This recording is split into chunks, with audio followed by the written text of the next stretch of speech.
Award-winning, acclaimed chef Charles Phan has been firing up the Bay Area's culinary scene for almost 2 decades. I had this idea in my head for a long time, 10 years of really doing my food. He opened his doors in 1995 and instantly garnered a loyal following. His mission? Elevate the Asian food dining experience. I saw a niche. I come from service. I work in a fancy restaurant. I see how it works, and I'm comfortable in service. Charles's instincts paid off. The slanted door sizzled with success. But he was no overnight sensation.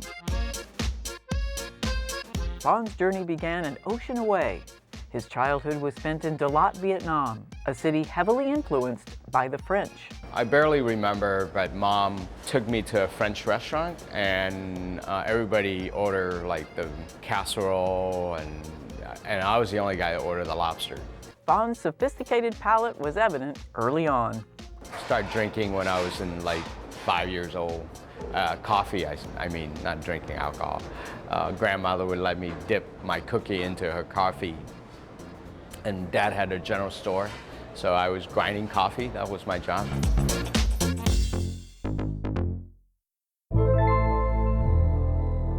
Charles's idyllic upbringing came to a halt when the fall of Saigon forced his family to flee Vietnam on April 30th, 1975. You know, middle of the night, smuggle out, and when we got to international water, they let us out, and we were bobbing around for about 7 days. Phan's family landed in Guam and spent 2 years on the island shores before finally leaving for America. In 1977, Charles arrived in the U.S. and had a rude awakening. We got to San Francisco at 4 in the morning on Jones and Gary. And back then, you know, it was like, you know, the lady worked the street, and it was all over. There was tons of people, car, lights, and you just went to shock. And the apartment was a little, like, oh, God. A 2 studio for 11 people, that was a little much. We used to take a bed and pick it up and move it over. So you had the box frame and the mattress and all the men on one room and the whole in the other room. And that didn't last too long. The family moved to Chinatown, but still faced the many challenges of immigrant life. My dad gone from, you know, upper middle class to mopping people's floor. Dad got a job as a janitor with an English pub, and I was exposed to a restaurant. A year later, I was bussing table. Phan went on to study architecture at UC Berkeley, but his artistic nature led him back to the kitchen. Inspired by the simplicity and freshness of places like Chez Panisse and Zuni Cafe, Charles wanted to introduce Vietnamese cuisine in the same manner. All right, just figure out how to cook 6 things, because that's all they got, 6 things on the menu. And most Chinese restaurants got about 120. Marrying design with high-quality ingredients, his innovative concept introduced Americans to modern Vietnamese cuisine. In 2000, a visit by President Clinton solidified his place in the culinary world.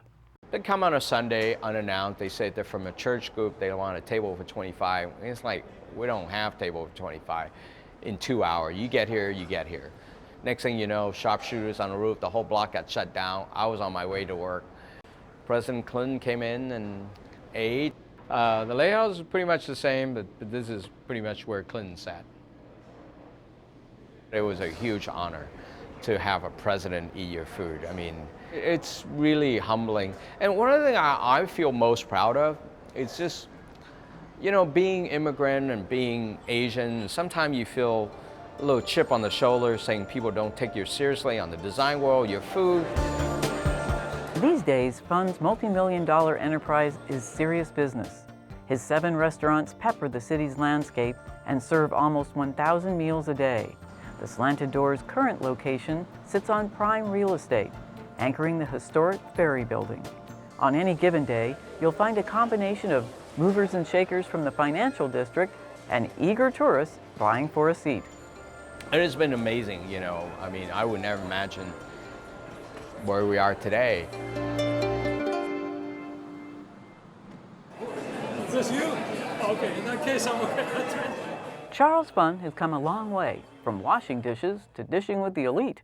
A celebrated chef, Phan has cemented his status with an appearance on the granddaddy of all culinary shows, the Food Network's famed Iron Chef series. battling it out with fellow Bay Area chef Kat Cora. Here we go. They're related to broccoli and Fueled by his passion for sustainability, Charles was also featured in the PBS series Chefs Afield, teaching his children the importance of knowing where their food comes from. For a century, there's a collaboration between the farmer and the chef. I think if you're honest and you bring value to the table, people will appreciate that. One item you won't find on the menu is this comfort food dish. One of my favorite at home last minute steamed spare rib with it's called dong choy. It's like a preserved vegetable. And all you gotta do is just boil it for about 2 minutes or so. So now we're gonna marinate it. 30 minutes steaming, get some rice going, saute some vegetable. You really have a meal.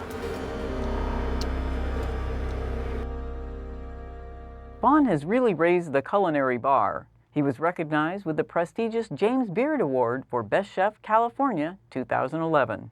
It makes me happy for, my people, for the country, for Vietnam. With a slew of restaurants under his belt, a new cookbook on the way, and his charity work, this humble visionary is truly living the American dream.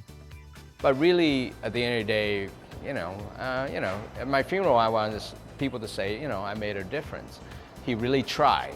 He might not be good, but he tried.